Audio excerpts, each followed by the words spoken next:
hyvä. Kiitos, kiitos.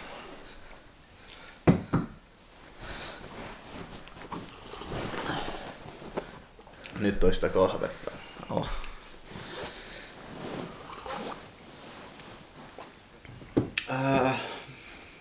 No mitäs? Mistä me aloitetaan? Tänään meidän podijakson aiheena. Ensimmäinen podi vielä, ehdottomasti tunteet. Okei. Okay. Nyt mua kiinnostaa tosi lähtökohtaisesti se, että meillä on tosi avoin kommunikaatio meidän ystävyyssuhteessa ja pystytään puhumaan tosi avoimesti kaikista tunteista. Esim. Eilen mulla oli hieman hankala tunne syystä asiasta X, jota en nyt mene enemmän avaa, mutta sitten että meidän lähti niin tosi hyvin se keskustelu siitä ja oli tosi vastavuoroinen ja ymsyms. Niin mua kiinnostaa, että mitä mieltä sä oot avoimuudesta ja siitä niin rehellisestä tunteiden näyttämisestä niin etenkin jäbien välillä. Ai jäbien välillä? Joo, no me ollaan no joo, en mä tiedä tarviiko siihen tehdä tämmöistä niinku sukupuolierottelua välttämättä. Mutta, no ei tähän. Mut mun mielestä, tai mulla ainakin avoimuus on ollut silleen kaikki kaikessa. Mä oon aina ollut tosi avoin mun asioista niinku ihmisillä, et aina tykännyt jäppää menee, enkä mä sillä oikein... Niin, en mä sitä osaa sanoa. Kai se on sitä, että tulee vaan niin paljon parempi olo. Silleen puhuu vaikeistakin asioista ihmisille. Niin sit tavallaan oppinut sen, että kun ne sanoo ääneen, niin sit ne on vaan helpompi kohta ja päästä itsekin yli. Juteltiin just samassa just eilen. Käveltiin tonne Heseltä. Käveltiin pois. Et mäkin oon hiffannut sen, että mä ajattelen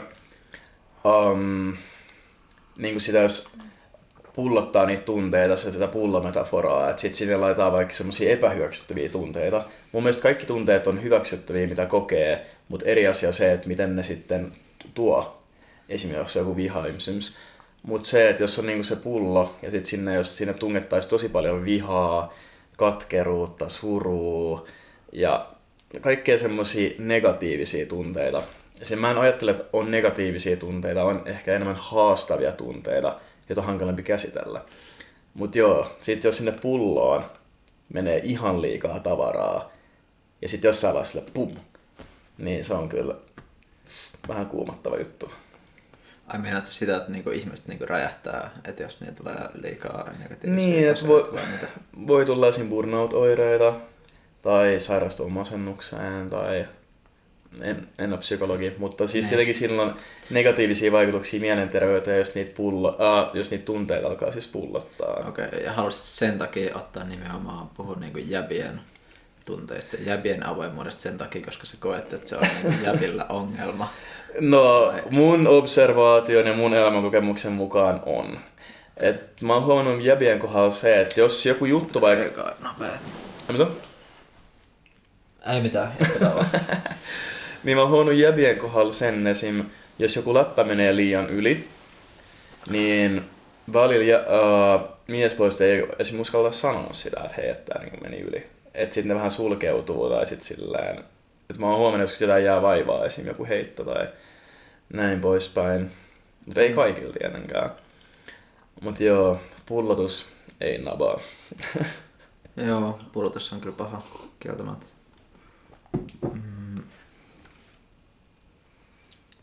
Mut mä en osaa sanoa.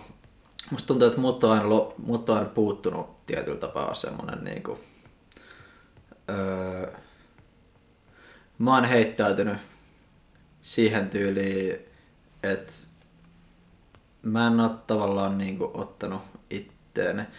Okei, mä valehtelen, jos mä väitän, että mä en oo ottanut itteeni asioita, mutta siis se, että esimerkiksi se, että tekee vaikka itsensä naurunalaiseksi, niin mulla on aina ollut se tavallaan semmoista niinku, ehkä niinku normaalia, ihan niinku silleen pienestä pitää. Niin en mä sit tiedä, onko se esimerkiksi, jos puhutaan vaikka jostain kouluajoista, ja siis mikä ei ole sen hirveämpää kuin esimerkiksi koulukiusaaminen, mutta musta tuntuu, että mulla on ollut semmoinen tietty immuniteetti esimerkiksi joutuakseni tietyllä tapaa koulukiusatuksi, koska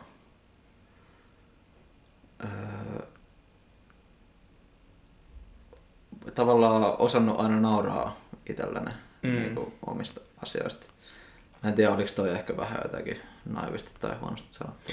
No ei mun mielestä, koska myös itsellensä nauraminen on tosi hyvä taito.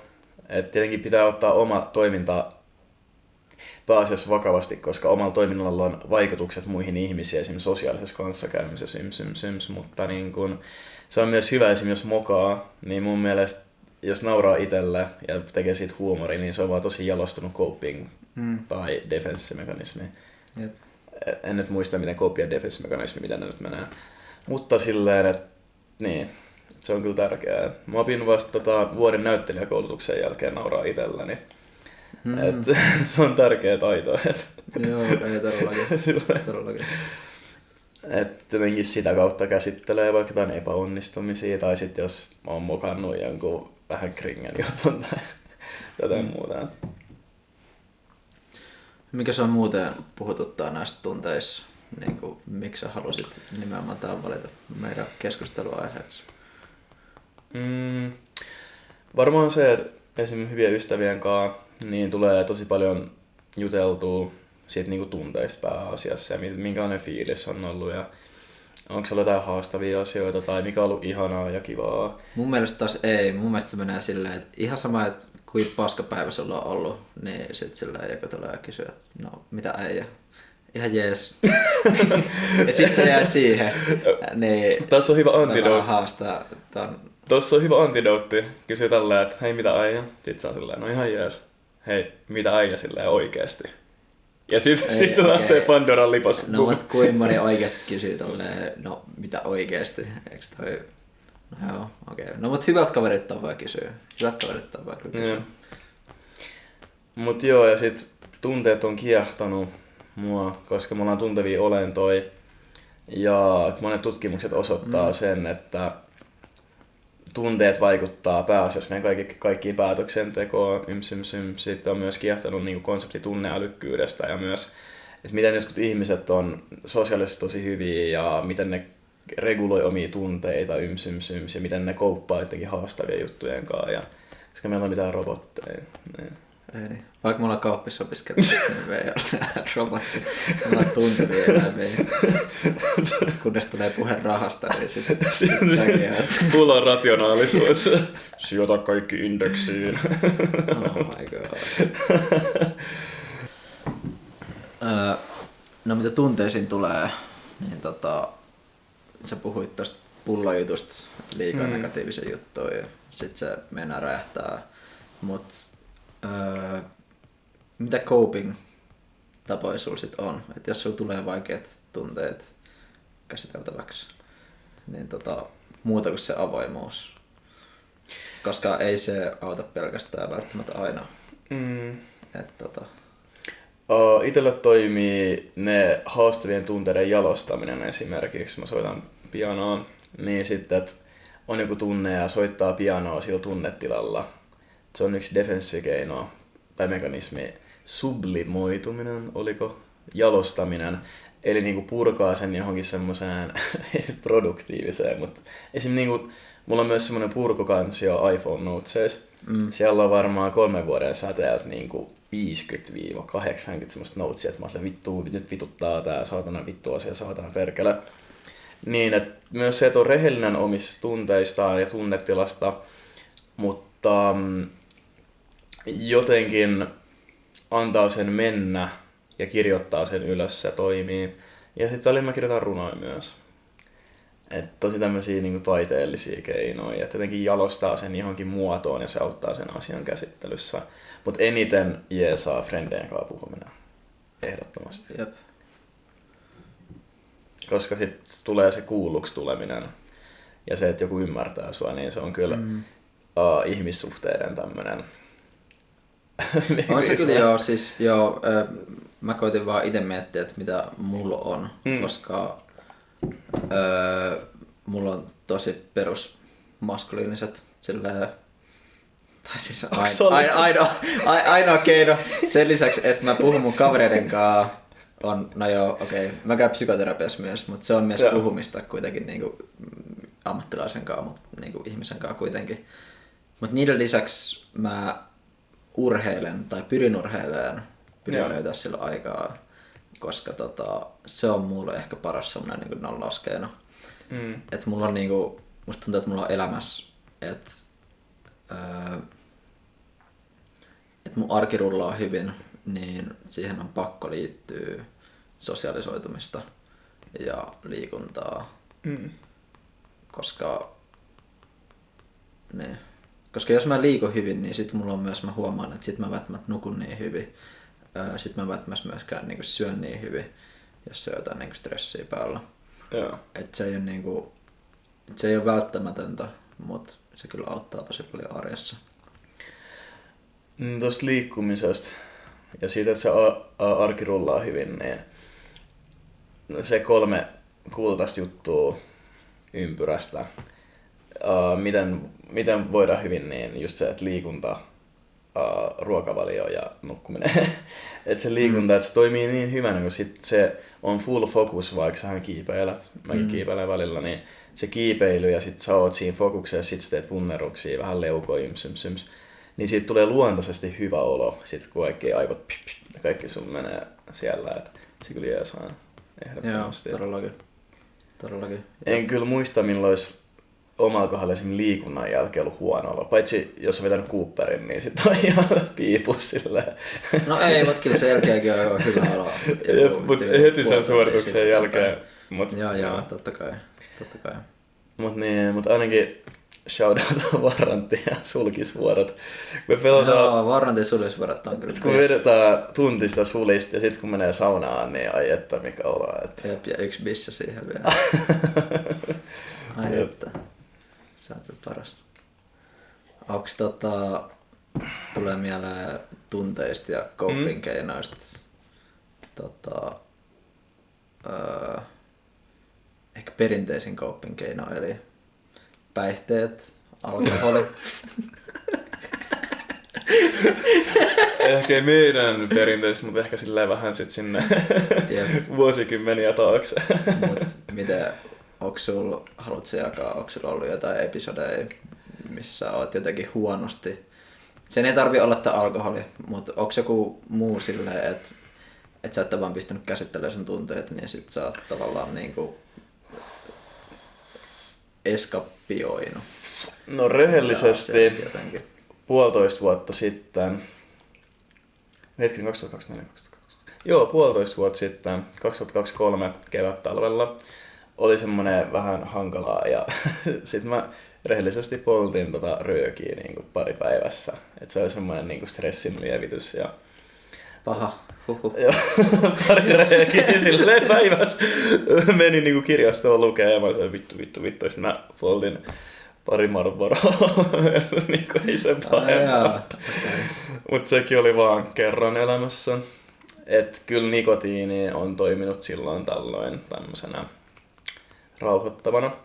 Mut sit mä katsoin myös terapeutti Villen siitä yhdestä videosta, että myös sen takia röökin poltto saattaa rauhoittaa, kun ihmiset ei syvähengitä luonnostaan. Sitten kun ihmiset polttaa röökin ja hengittää tarkoituksella. Sitten kun nikotiini, se ei käytännössä rauhoita, mutta se vähän niinku rauhoittaa, koska sitten ne dopamiinit sitten kun myös ihmiset hengittää niin silleen rauhallisesti siinä tai silleen ja syvään. Mutta joo, en käytä tupakkaa kauheasti. Ehkä silloin tällöin bileissä tulee. Paitsi back in the controller days. Niin no kyllä tuli eka kerran maistettua tupakkaa 13 vuotta. Noin, joo. No, perus. Siinä. Mitäs sulla? Kyllä mä oon varmaan joskus... Mä koitin just miettiä, koitin tossa samalla kun sä puhuit. Yliopiston fuksivuosi. Tuli dokattua aika paljon. Ei hyvä. Jonkun verran siitä eteenpäin. Niin sit silleen huomas vaan, että niinku mielenterveys järkkyi kyllä selvästi sen takia. Että musta tuntuu, että aika perus kokemus. Silleen, anteeksi vaan kirosana, mutta vitun suomalainen opiskelijakulttuuri on niin dokauspainotteista. Että ei ihmisten terveys kestä. Mut silti ei me ollaan silti me ollaan 3 kertaa viikossa bilettää. ei siis oikeesti ollut. Mutta fuksivuosi, joka oli ihan mielettömän hauska niin sitten tavallaan backlashina siinä huomasi, että tuli kyllä niin dokattua niin paljon. Joo. Että sitten mä menin siis, hakeuduin YTHS:lle, kun mä kerroin tossa, että mä käyn psykoterapiassa, on kohta käynyt 2 vuotta. Meikäkin. Niin se alkoi silleen, että mä hain YTHS:ltä apua ja sit mä tein jonkun semmoisen kuinka paljon dokaat testin. Eli kuinka holisti oot. Niin sit siinä tuli silleen, että sulla on niinku ongelmallinen alkoholikäyttäytyminen silleen, että juot liikaa, vaikka mä ite kelasin, että mä juon niinku saman verran kuin kaikki muutkin opiskelijat. Niin sit se oli itellä semmonen niinku herätys vähän silleen, että Aapo, että toi ei oo ok. Ja sit sen jälkeen tuli juotua aika paljon vähemmän, tai on juonut aika paljon vähemmän. Mut eiks tosta just herää, jos puhutaan nyt vähän alkoholin käytöstä, kuin normalisoituu se opiskelijoiden keskuudessa, niin eikö tästä just herää se juttu, että jos sä oot kuvitellut, että sä juot yhtä paljon kuin muut, niin jos se alkoholiongelman määritelmä on ne annokset viikossa, niin aika monella ihmisellä niin opiskelijoista on alkoholiongelma sen määrän, jos se mitataan silleen. Et se on kyllä herättävä juttu, kun lähtee fundeeraan. Joo. Siis on kyllä ehdottomasti. Ja ei siinäkään käsittäkään väärin. Siis kyllä mä tykkään bilettää. Sama. Ja juoda ja näin, se on tosi hauskaa. Mut liikaa on liikaa, ja sitten jos juo liikaa, niin sit se ei ole enää hauskaa ja sitten ei ole jaksamista muutenkaan mihinkään. Joo. Ja sit tosiaan mitä tunteisiin tulee, niin se on erittäin yleinen kanssa eskapismikeino ja ei ole Mä oon kuullut sen 1000 miljoonaa potenssiin biljoona. Okei, toi alkaa olla äärettömän iso luku, mutta mä oon kuullut sen 1000 kertaa esim. Tuntemiltani henkilöltä ja ne tuntee jonkun henkilön tai yms, että niinku, et on ollut joku suomalainen mies ja et sit se on lääkinnyt... Mitä? Jari. Otetaan nyt tälleen markkinoinnin opiskelijan, otetaan tämmönen niinku... On persoonat, missä puhutaan markkinoinnista. Otan nyt tämmönen persona Jari, tämmönen 55V. Niin voi olla, että täällä Jari struglaa. Voidaan kyllä puhua finglishia, kyllä jengi ymmärtää. Koska, niin, no. Kyllä varmaan ymmärtää. Niin, tää Jari struglaa mahdollisesti joidenkin negatiivisten tunteiden tai ajatustenkaan, niin Suomessa alkoholia käytetään siihen itselääkitykseen niin kuin todella paljon. Lyhyellä tähtäimellä voi toimia. Pitkällä tähtäimellä nada chance, että toimii. Et se on kyllä vähän fucked. Ja myös tuosta alkoholista, niin Suomessa 10% arvioidista työikäisistä on alkoholiongelma. Se on 400-500 000 ihmistä. Se on ihan vitusti. Pitääkö meidän sensuroida kirjoissa? Ei Mut joo. No anyway, oli mitä oli, niin todella monella on. En tiedä itse mitään tilastotietoja. Joo. Mut sekin noista tunteista ja coping-hommeista ja ehkä se on jokaisen ihmisen oman näköinen käsittelyprosessi, miten ne löytää jonkinlaisen terveellisemmän tavan, miten ne pystyy käsitellä tunteita. Että kaikille se näyttää erilaiselta. Joillekin voi jeesaa, että ne niinku oikeasti on himassa, kuuntelee musiikkia ja itkee. Joillekin on se, että puhuu ystävien kanssa ja mutta niiden juttujen kanssa ei kannata jäädä yksin. Koska sitten alkaa tuntea yksinäisyyttä. Ei todellakaan, mutta siis homma on myös se, että kaikille ihmisille ei ole ketään kenenkaan keskustella. Siis, eikä välttämättä siis, että kyllä seitäkin tiedät, että kyllä sulla on ollut jaksoja, milloin säkin oot ollut allapäin, niin ei ole jaksamista sillä. Jos sä kaat himas masentuneena, niin ei sulla ole jaksamista mennä ulos lenkille, että sulle tulisi parempi olo. No, mulla ei kyllä ollut ikinä selvää niin masennusepisodia, mutta joo. Kyllä mulla on ollut niitä rankkoja, niin on ollut kyllä semmoista, että on vaan ollut vähän niin omissa synkiskeloissa ja ei oikein duunannut mitään. Ja niin, se on kyllä totta. Ja myös se, että tunteet ja se on kyllä tosi hälyttävää, että kuinka paljon Suomessa on yksinäisyyttä tilastollisesti. Etenkin miehiä, se on kyllä. On siis ehdottomasti. Kirjoititko kandia siitä? No mä kirjoitan jo työyksinäisyydestä. Joo. Niin se on todellakin iso ongelma. Ja silleen linkittyy totta kai niin syrjäytymiseen tosi vahvasti. Ja takaisin tästä avoimuudesta, tunteiden pullottamisesta ja siitä coping keinoista, niin tää on vähän trust me bro lähde. Tämä on paras lähde. Mutta kai oli joku jenkkitutkimus, mutta siinä puhuttiin siitä, että tosi vahva yksinäisyyden tunne voi tappaa helpommin ihmisen kuin pitkäaikainen röökinpoltto. Mutta siis ehdottomasti, koska siis se on mun yksi pahempia pelkoja ollut aina. Joo. Siis mä oon ollut erittäin fortunate, erittäin onnekas siitä, että mulla on aina ollut kavereita mun ympärillä. On ollut aina ihmisiä, keiden kanssa keskustella ja keiden kanssa vaikka hengata ja tehdä ties mitä. Mutta siitä huolimatta yksinäisyys on ollut niinku mun isompia pelkoja. Ja se on tosi ymmärrettävä, voisiko ton sanoa niinku sosiaalinen pelko. Tai en mä tiedä, niin sosiaalinen. Mutta silleen meinaan sitä, että koska me ollaan laumaeläimiä ja ei ihmiset olisi ikin kehittynyt näin pitkälle, luonut valtioita, yhteiskuntia, organisaatioita, yrityksiä, nyt ihan kaikkea bum. Koska me tarvitaan muita selviytyäkseen. Ja esimerkiksi se on aika hauskaa, että esimerkiksi meidän aivot mietitään vaikka oksitosiini, joka on kudlaushormoni. Jos me kätellään tällä, että mitä äijä, niin tässä niinku vähän oksitosiiniikin. Että se on se niinku bondi, joka lähentää ihmissuhteet ja ystävyyssuhteet. Et sekin olisi, multa on kysytty joskus ollut joku bileet, joskus teinivuosin tai joskus myöhemmin on kysytty jotain, ollaan pelattu tämän pullon pyörissä, että mikä on suurin pelko. Niin mä sanoisin, että mä olisin kokonaan yksin maailmassa, jos ketään muita. Se olisi perseestä. Se olisi tosi pelottavaa. Mutta siis mikä tulee yksinäisyyteen myös, taas siis kun mä teen sitä kandia myös, niin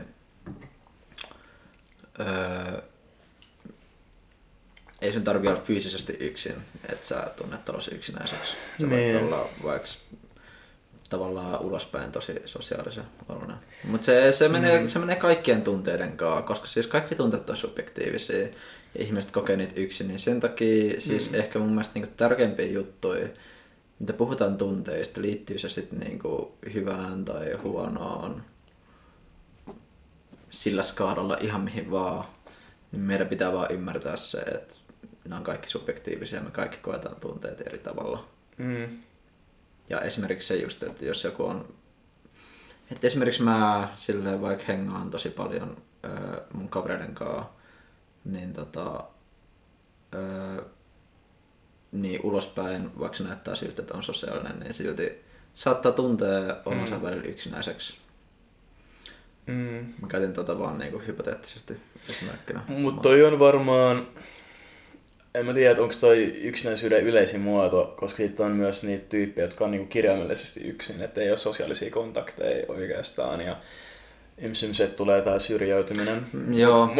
Siis toki. Mä meinaan se, että se voi olla tosi lamaannuttavaa ja tosi vahva tunne, että jos on vaikka porukassa ja tuntee yksinäisyyttä, että muut ei ymmärrä tai tai jotenkin, että on semmosia keloja tai haastavia tunteita, että ei saa vastakaikua tai ymmärrystä, niin se voi olla tosi myös pelottava psykologinen tila, missä ollaan. Jep, mutta se on tosi ihanaa ja tosi tärkeää, että on ihmisiä, keiden kanssa jutella niin kuin asiasta kuin asiasta, silleen ilman, että ne tuomitsee.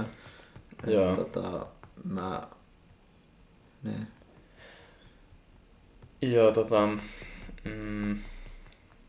mulla on nyt joku kelaa. Hei, puhutaanko tuomitsemista? Tää on juicy topic. Tuomitsemisesta? No, tuomitseminen, eikö sekin ole tunne? Joo. Puhutaan vaan tuomitsemisesta. Siis...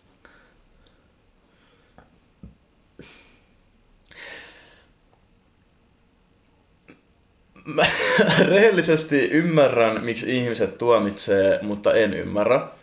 Se voi olla myös niinku persoonallisuuspiirre, jos puhutaan niin kuin sovinnollisuudessa, persoonallisuuspiirteet. Jotkut saattaa olla tosi korkean sovinnollisuudessa, ne rakastaa harmoniaa, kaikilla on hyvä olla, ja nämä tosi sovinnolliset ihmiset saattaa miellyttää muita omalla kustannuksella. No se ei ole pitkällä tähtäimelläkin hyvä strategia, mutta kyllähän kaikilla on omat niin kuin, heikkoudet. Mutta jotkut ihmiset saattaa olla paljon kriittisempiä myös muiden toiminnasta ja sanoa, että hei, niin kuin sanoin ihan suoraan, että tämä oli nyt ihan perseestä, mutta ehkä toikin oli vähän liian suora juttu. Mutta ainakin se tuomitsevuus, se aina luo semmoisen tosi negatiivisen ilmapiirin ja jotenkin mä en fiilaa yhtään semmosesta, että jotenkin sanotaan, että no toi kyllä käyttäytyi tolle ja toi oli niin tommonen ja tommonen ja tommonen. Et mun mielestä se on niin turhaa energiaa käyttää johonkin tuomitsemiseen, kun se voisi käyttää johonkin hyvään. Ja ainakin, niin, mitä sä oot mieltä? Ihan niin sanoja. Ei, siis totta kai mä oon täysin allekirjoittanut kyllä sun jutut. Ärsyttää tuomitsemisessa myös se, että se on niin usein, musta tuntuu sitä, että ihmiset ei puhtaasti niinku itse tuomitse ketään, vaan että se on semmoinen niinku kollektiivinen tavallaan, niinku, että jos on vaikka joku friendiporukka ja sitten on joku yksi tyyppi, ketä niinku ihmiset ei paljon tiedä, paitsi siitä friendiporukasta yksi tyyppi tietää sen. Ja silloin joku negatiivinen mielipide siitä ihmisestä ja se sanoo sillä, että okei, että toi on vaikka perseestä toi Matti. No. Silleen tämän jutun takia se voi olla joku ihan häpätäinen niinku, juttu. Niin sit se koko friendiporukka ajattelee, että okei, että Matti on ihan perseestä sen takia, että toi yksi tyyppi ei tykkää siitä. Ja toi on tosi surullista, että koska me ihmiset ollaan, jos puhuttiin siitä laumaelämästä, että me ollaan sosiaalisia olentoja, sillä ryhmän mielipiteellä on tosi iso vaikutus sen oman ihmisen uskomuksiin ja toimintaan. Ja mä uskon, että kuulijat, jos katsot tätä, ja niin kaikki pystyy allekirjoittamaan sen, että meillä on tosi helposti ennakkoluuloja jostain asiasta X tai jostain ihmisestä Y, koska me ollaan kuullut siitä jonkinlaista informaatiota, ja koska meidän aivot toimii silleen, että meillä tulee niitä sisäisiä malleja uusista asioista, skeemoja, niin se on paha, jos meillä on suoraan jo negatiivinen ennakko-oletus jostain ryhmästä, jostain asiasta X, niin meillä on helpompi sitten ei nähdä niitä positiivisia asioita siitä ihmisestä, koska meillä on niin negatiivinen ennakkoluulo jo. Ja that's fucked. Mut joo, se on vaan selviytymiskeino. Ja se siis joo, toki ennakkoluulot on myös tosi, ei niitä pääse karkuun. Ei voi, siis kukaan ei voi väittää, ettei olisi mitään ennakkoluuloja kehenkään suhteeseen tai kenenkään suhteen. Tai vaikka jonkun tietyn ihmisryhmän ihmisiä vastaan silleen, että mikä on siis tosi paskaa, että niistä on siis ihan uskomattoman vaikea päästä niinku totaalisesti irti. Ehkä totaalisesti irti ei pääse, mutta se helpottaa jäsennellä muiden niinku, luuloja muista ihmisistä semmosia niinku, käyttäytymisiä, mitä näkee muut ihmiset, jos tietää, että meillä on taipumus tehdä ennakko-oletuksia. Ja mehän stereotypisoidaan asioita jatkuvasti. Et mä koen, että ennakkoluulo on negatiivinen stereotypia. Esim. Niin. Musta tuntuu, että meidän aivot, tai se on vaan helpompi selviytymiskeino laittaa siis, muottiin. Esim. Että miten nyt sanotaan, että tällaiset on vaikka, tällaiset on vaikka pankkiirit, tällaiset on vaikka taiteilijat ja niin. Siis mulla on shoutout Pori. Mulla on tämmönen pikku story Porista. Elettiin jotain vuotta 2014-2015. Syyrian sisällissota, pakolaiskriisi 2015. You know. Suomeen tuli kans suhteellisen paljon pakolaisia verrattuna aikaisempiin vuosiin. Ja näihin samoihin aikoihin mä muutin Poriin. Ja siis meillä oli Poris yläasteella joku about 500 oppilasta. Ei yhtään tumma ihosta. Ja ylipäätään käveli silleen Porissa keskustassa, niin silleen kaikki oli tiiäks perus Jareja ja Sameja ja Pirkkoja. Eli siis mä meinaan vaan sitä, että siellä oli stereotyyppisiä niinku valkoihaisia suomalaisia ihmisiä. Ja siitä huolimatta, tämä sama pätee, musta tuntuu kans silleen niinku, pitkälti niinku jos mennäänkin syrjäseudulle Suomessa, niin ihmisellä on niin vahvat ennakkoluulot, no, ulkomaisia ihmisiä kohtaan, eli siis niinku puhdasta rasismia. Ja tää oli myös siellä Porissa, siis siis se oli hankalaa. Mun oli tosi vaikea ymmärtää sitä, että miten ihmiset voi olla valmiiksi niin rasisteja jotain ihmisryhmää kohtaan. Jos ne ei ole edes tavannut sen ihmisryhmän edustajia. Tiedätkö, niinku, että miten ei voi ymmärtää sitä, että jokainen ihminen on yksilö. Ja totta kai me ihmiset tullaan erilaisista kulttuureista. Kulttuurit myös opettaa tietynlaisia arvoja meille niin kollektiivisesti. Mutta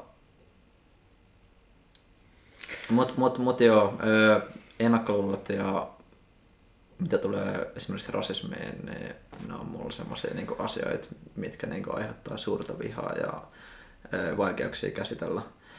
Ja se taas mussa myös aiheuttaa negatiivisia ennakkoluuloja, niin kuin mä sanoin just esimerkiksi helposti vaikka niin kuin, saattaa olla syrjäseudulla asuvia ihmisiä tai jne, sanotaan vaikka niin kuin persojen kannattajia. Niin mulla on esimerkiksi paljon opettelemista siinä, että mun pitäisi opetella suhtautua enemmän neutraalisti. Niin kuin ihmisiin, ketä mä tiedän, että niillä on niinku eriäviä vaikka poliittisia mielipiteitä mukaan. Jep. Ja erilaiset ryhmät, olisi poliittinen puolue, etninen ryhmä, urheilujoukkue, yritys, yms, niin me aina tehdään oletuksia ja uskomuksia erilaisista ryhmistä. Ja se on vain sosiaalipsykologinen fakta. Mutta sekin mä allekirjoitan tämän kokonaan, että se on jotenkin... Pitää käydä ajatuksiin. Ehkä sillä sano vaan. Siis se on tosi ymmärrettävää, että yleensä ihmisillä on tosi rankkoja mielipiteitä asioista, mistä ne ei tiedä. Niin, koska jos ihminen tietää, no mä oon kauppisopiskelija, tulin kauppikseen niin rahoituksen perässä, funny fact, opiskelen markkinointia, niin mä tiesin osakemarkkinoista tosi paljon. Niin sit kun jengi kysyy multa jotain, vaikka hei, mitäs kannattaa sijoittaa, jos mä selitän kunnon, ei dialogi, vaan monologi, että tää, bum, ja tää asia, niin mitä enemmän tietää asiasta X, sitä enemmän huomaa, että se totuus on aika harmaata siinä. On, siis ehdottomasti. Ja myös tämä sama ilmiö menee vaikka, että tehdään ennakko-oletuksia, niin vaikka julkiksiin. Mä en ymmärrä mitenkään, että otetaan vaikka joku julkisuuden henkilö, vaikka Sointupori, niin sitten Sointuporissa on vaikka haastattelu. Sitten siellä on jotain niin kuin äijiä niin kuin kommentoimassa, no on kyllä saatana niin olevinaan. Ja niin kuin, toi on ihan käsittämätöntä, että jollain ihmisillä on jotain semirankkoja mielipiteitä sosiaalisessa mediassa jostain asiasta, jostain henkilöstä, jota ne ei ole ikin tavannut. Joo, on kyllä rankkaa.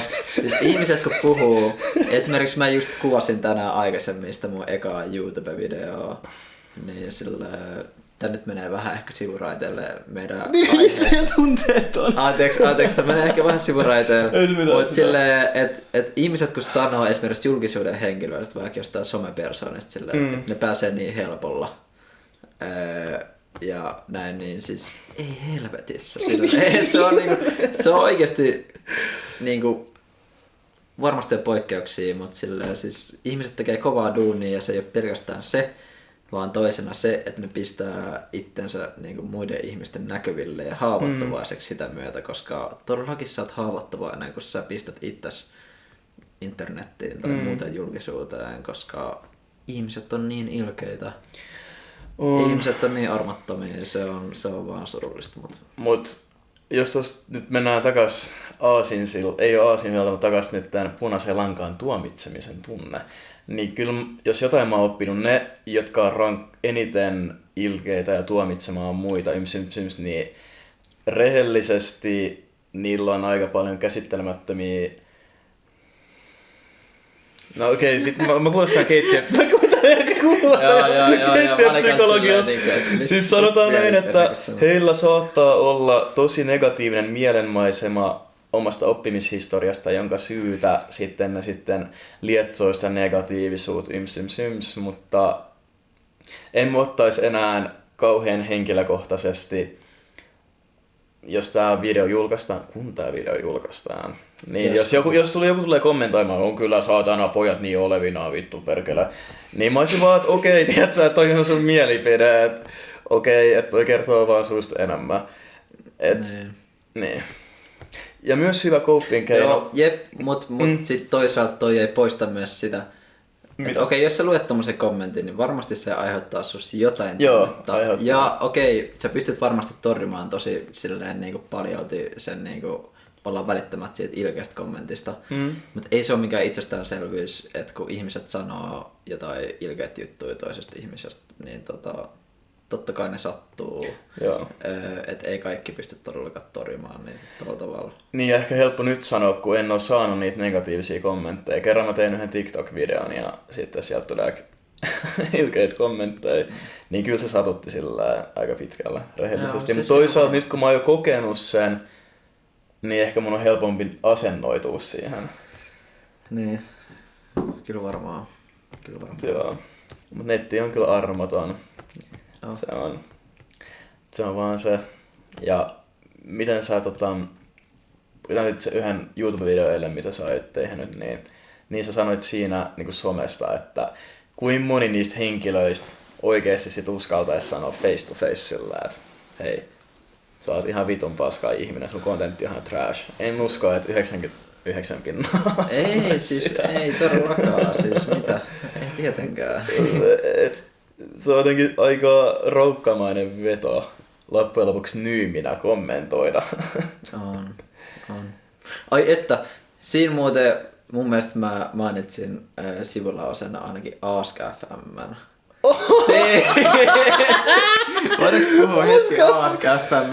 Koska siis tuli tuosta anonyymiudesta mieleen myös, koska siis onko ollut edes olemassa pahempaa someplatformia kuin Ask FM? Jodelkaan ei vedä vertaa. Ei todellakaan, koska se oli pelkästään niinku, ei pelkästään, mutta 90% tehty kiusaamista varten se some silleen. Mä oon ihan convinced. Ask FM. Koska siis herranjestas, siis se rikko ihmisiä. Silloin kun me oltiin yläasteella ja oli Ask FM kulta-aika, että se oli tyyli käytetyin some, musta tuntuu meidän ikäisillä.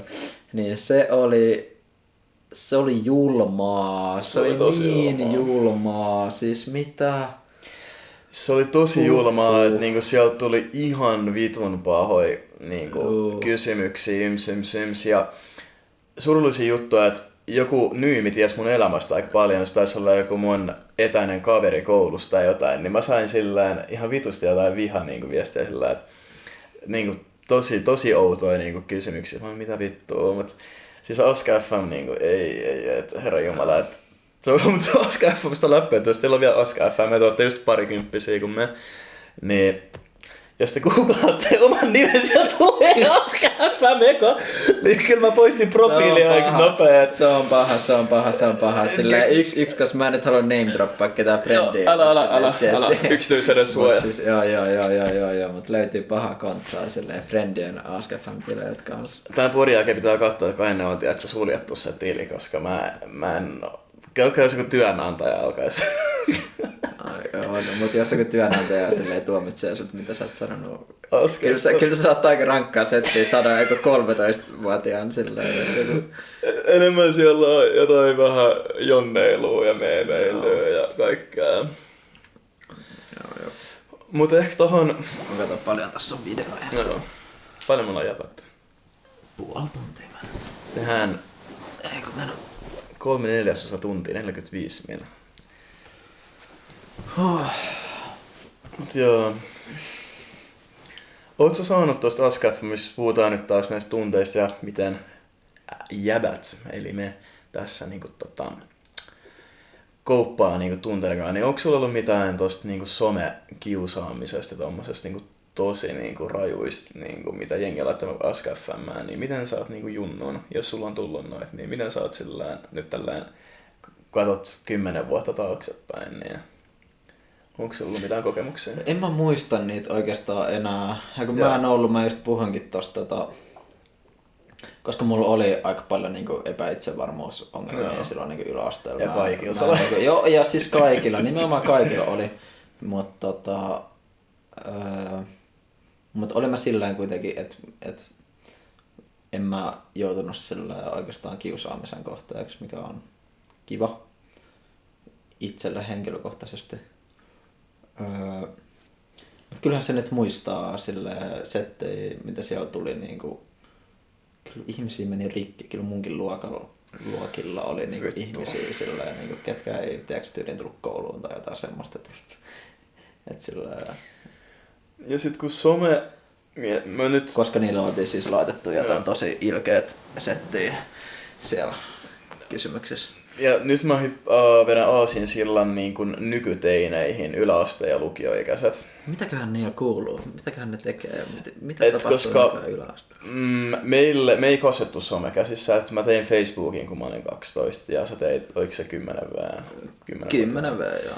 Niin ne junnut, tai ne sanotaan nyt varhaisteinikäiset, ne on niinku kirjaimellisesti syntynyt somekäsi, sit kun ne on saanut tabletin ja kaverilla oli snapit ja IG, niin se on tosi hurjaa, miten niiden vaikka oma identiteetti saattaa perustua tosi vahvasti niin sosiaaliseen mediaan ja niihin. Niin ihan varmasti joo, koska nykyään varmaan se, jos mä mietin nykyään 10-vuotiaat, niin ne on silleen, no iPad babies. Voiko näin sanoa? Siis, no, sanaa vapaa. Varmasti vähän niin kasvatuksesta jne. Mutta siis mulla on myös se paha, että mulla ei ole pikkusisaruksia, eikä mulla ole oikeastaan nuorempia sirkkuja. Että mä en ollut tekemisissä oikeastaan niinku... Mä en tiedä mitä niinku nuoremmilla sukupolvilla kuuluu. Musta tuntuu, että älylaitteista on tullut niille niinku ihan... No, mä oon kyllä nämä boomerit. Mä käytän kännykkää. Mä katson, siis mun iltarutiinassa mä katson YouTubesta mielenkiintoisia videoita tunnin vähintään.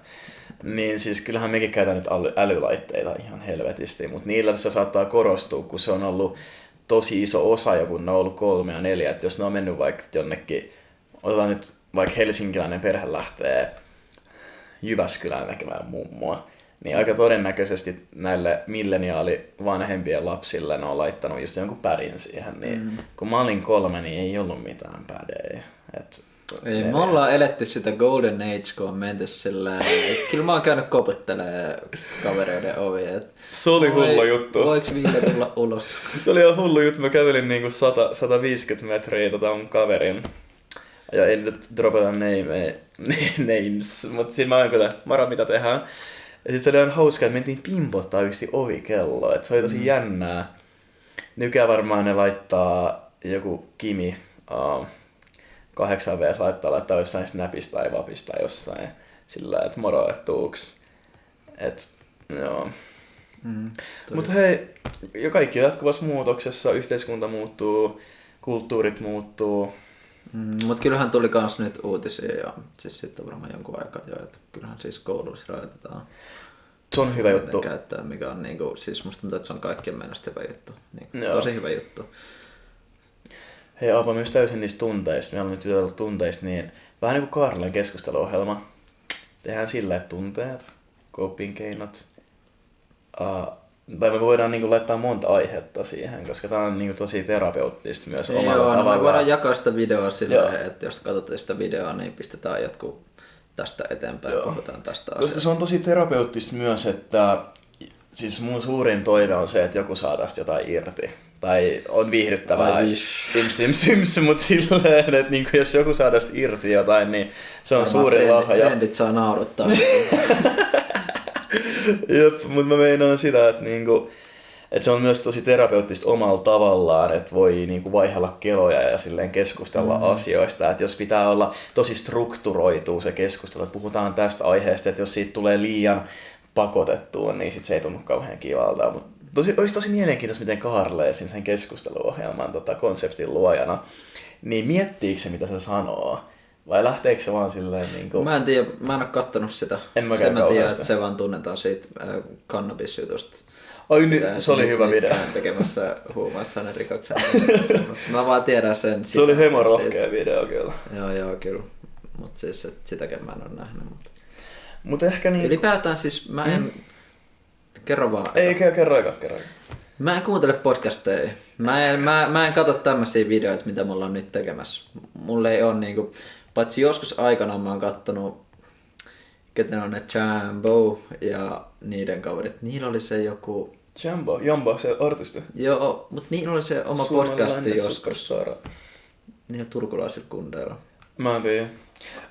Siis jos mä kuuntelen podcasteja, niin jos mulla on joku aihe, että mä haluan oppia markkinoinnista jotain tai itsensä kehittämisestä, meditaatiosta, no whatever, niin mä oon googlannut, ei vaan laittanut Spotifyhin vaikka, että how to be more self-reflective with journaling tai jotain, että mä en ole kuunnellut semmosia jäppäyspodcasteja. Jäppäys itse asiassa siinä saattaa olla vähän negatiivinen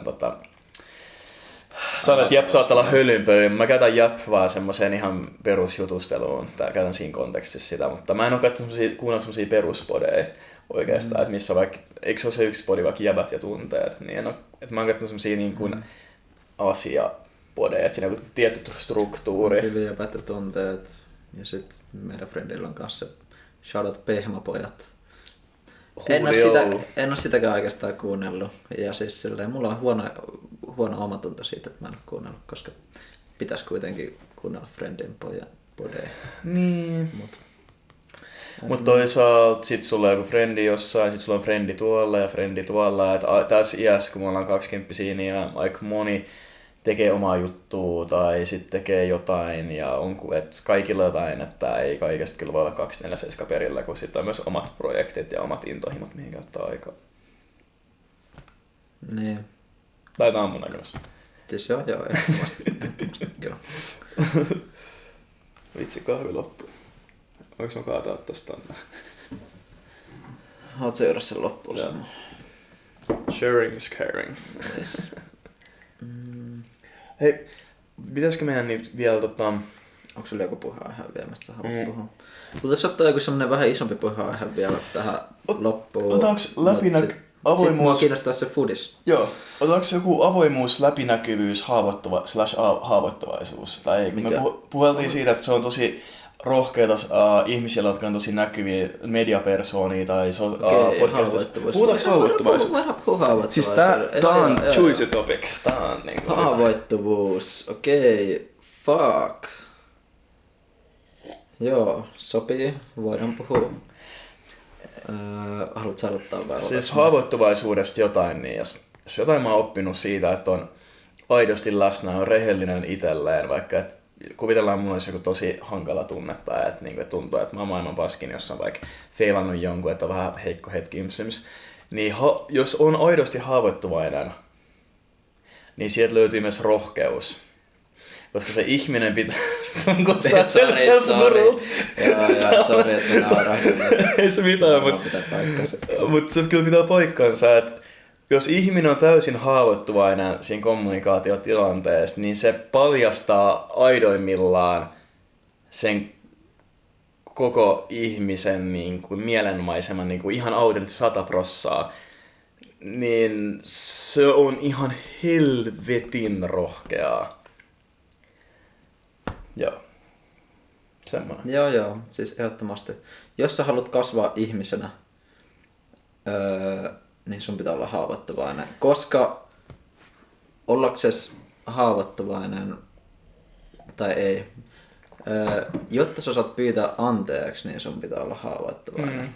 Ja anteeksi pyytäminen on mun mielestä niinku tärkeimpiä asioita, mitä sä voit tehdä niinku ainakin, jos sä haluat jotenkin ylläpitää sun niinku sosiaalisia suhteita, koska mäkin on mokannut mun elämän aikana pahasti. Ja sinäkin. Ja satuttanut toisten ihmisten tunteita.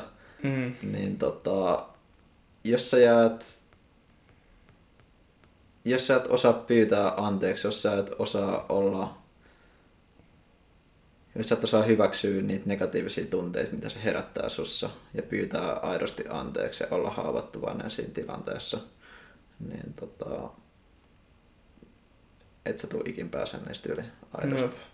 Ja tässä tulee se, että jos ihminen ei ole rohkea ja haavoittuvainen, että sori mä mokasin, mulla on tosi paska fiilis, miten mä voin hyvittää tämän, niin sitten tulee pahimmillaan se pullatus, että sitten sinne tungetaan. Joo, ehdottomasti. Jep. Totta kai siihen myös silleen, että jos sä haluat käsitellä jotain tunteita, jos sä vaikka mokaat, että sä oot haavoittuvainen, sä pyydät anteeksi. Ei se korona tälleen näin, jos sä oot oikeasti aidosti pahoillas jostain asiasta. Mutta anyway, niin haavoittuvaisuus jo on ihan erittäin tärkeä juttu. Ja musta tuntuu, että se on yksi silleen niin kuin tärkeimpiä asioita myös, missä meillä on silleen niin kuin maskuliinisina olentoina kehitettävää. Ei, mutta siis miehillä oikeasti, koska siis ei ole ok olla haavoittuvainen silleen, sun pitää olla vitun kova kuori. Ja silleen, se perinteinen, siis ei saa itkeä, ei saa näyttää tunteita. Nämä perusjutut, mistä puhutaan täällä niinku kliseisesti, mutta silleen oppiaksesi niistä ja oppiaksesi käsittelemään tunteet, niin sun pitää myös oppia tunnistaa silleen niinku jotain tiettyjä juttuja. Jep, ja siis on kehittämisen mun mielestä, kun me ollaan ihmisiä, meidän limbinen järjestelmä tuolla jossain aivoissa, niin se vastaa tunteista. Otetaan nyt esimerkki naiset ja miehet. Kaikilla on samanlaiset aivot, kaikilla on tunteet, niin se on ihan vitun tyhmä juttu, että nykyaikaan kun yhteiskunnallisesti ollaan puhuttu siitä, että miesten kannattaa näyttää tunteet ja miten miesten tunteet, tai silleen, että yms, niin tuo rehellinen omista tunteista on haavoittuvainen ja vittu itkee ja vittu se on parasta. Legit. Mä en kyllä itke. Ai et? En. Mutta no kaikilla on oman näköiset. En mäkään nyt itke niinku joka päivä, mutta sillä jos mulla on huono fiilis, niin kyllä mä vittu itkään rehellisesti. Joo, ei siis todellakin. Mutta siis, että mä vaan sanon, että mä en itke, koska se vaan tulee jostain lapsuudesta. Et ei ole ok itkeä, niin se on juurtunut mulle jotenkin niin syvästi. Sillä, että mä vaan nielen ja sillä harrastan mykkäkoulua. Joo.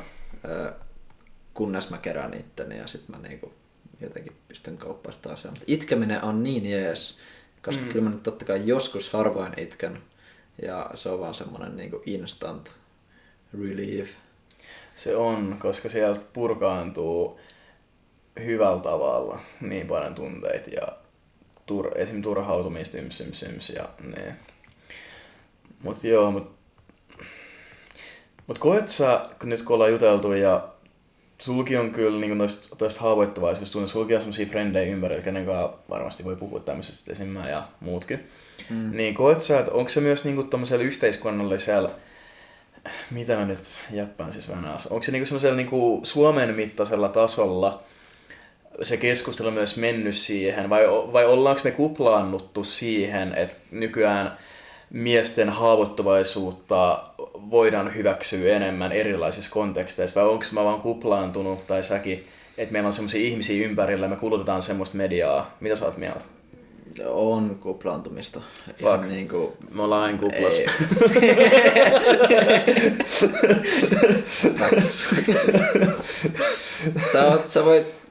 Sä voit koittaa silleen paeta sun kuplaa, mutta sit sä vaan laajennat sun kuplaa. Joo, shit. Ei kai. Living in the Matrix. Mut siis todellakin, siis totta kai se on silleen kuplaa, että siis ollaan menty varmasti, meillä nyt ei ole niin iso perspektiivi, koska me ollaan nuoria, me ei tiedetä millaista elämää on ollut joskus 90-, 80-, 70-luvulla. Mutta silloin ei varmastikaan ollut mitenkään ok puhua tunteista. Ei edes tämmöisellä tasolla silleen, tiiäks, että me ollaan niinku jotenkin tämmöistä liberaalimpaa porukkaa, ketkä puhuu tunteista ja jostain haavoittuvaisuudesta ja näin. Niin se on tosi ees, että se on nykyään silleen niinku yleisellä tasolla ok, mutta totta kai on tosi paljon ihmisiä, kenellä se ei ole ok näyttää tunteet ja olla haavoittuvainen. Yeah, that's sad. Mutta joo.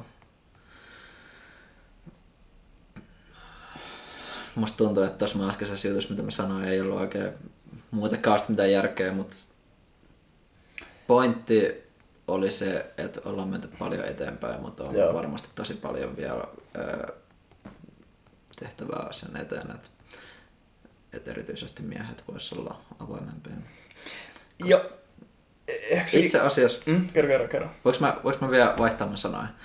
Musta tuntuu, että jos me vaikka kulutetaan mediaa ja puhutaan, luetaan vaikka tai Hesariin ja sitten siellä on artikkeleja ja on aika normaalia lukea artikkeleista miehistä niin haavoittuvuudesta näin.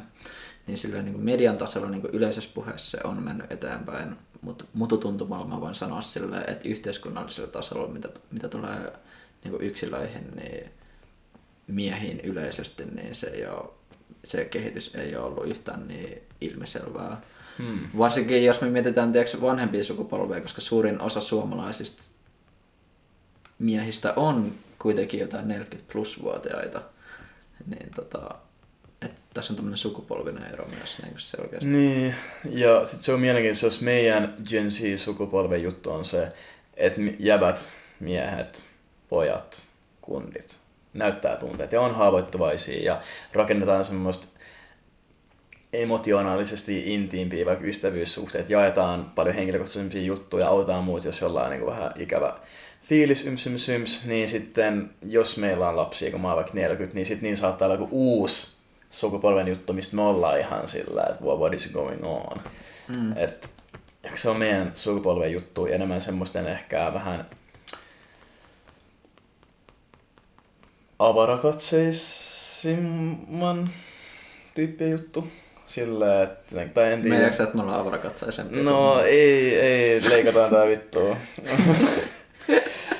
Tai silleen, että on avoin, ei avara, mutta siis, että on avoimempia omasta mielenmaisemasta ja toisten mielenmaisemasta ja halutaan kuulla ja tulla nähdyksi ja halutaan antaa muillekin tilaa ja heidän tunteilleen. Ja... Niin. Ehdottomasti. Joo. Sheesh. Kauhasti tätä on mennyt. Tää oli kyllä hyvä jäp. Joku 40 minuuttia varmaan. Mutta haluatko closea tää meidän keskustelun pikkuhiljaa? Rehellisesti oli semmonen hyvä flow, että en kyllä edes tiedä mistä kaikesta juteltiin, kun 40 minuuttia. En mäkään tiedä.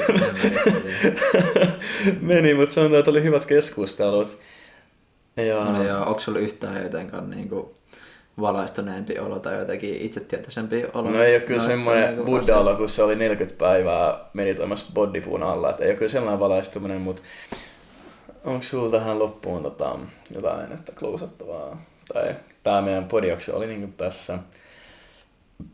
Niin, onko mitään, mitä sä haluat sanoa meidän ehkä 1-100 kuulijalle? Ei mulla oikeastaan. Kiitos ihmisille, jos olette jaksanut kuunnella ja ihan mahtavaa, jos joku on saanut tästä meidän jäppäämisestä jotain irti. Ja tälle tiedoksi vielä, että me ei olla minkään muun kuin meidän oman elämämme tietäjiä. Niin kuin ei ole kukaan muukaan. Kaikki perustuu subjektiivisiin kokemuksiin menneisyydestä ja oppimiin asioihin ympäristöstä ja lukemiin asioihin. Jep. Ehkä jos mä haluaisin jotain tiivistää, niin sillä jokainen voi pohtia omalta kannaltaan, että kuinka esimerkiksi avoin on kohtaamaan omia tunteitaan ja toisten tunteitaan, niin kuin ystävien ja näin. Ja kuunnelkaa toisianne ja olkaa toistenne tukena, koska sitä mä ja Arttu tehdään ja se auttaa meitä molempia kauppaa varmaan viikosta toiseen. Buu. Mut joo, se jeesaa. Ja mut kiitos. Kiitos. Ja nähdään ehkä taas ensi kerralla, jos tehdään tämmöistä Artun kanssa lisää. Ja, ciao moro. Moro.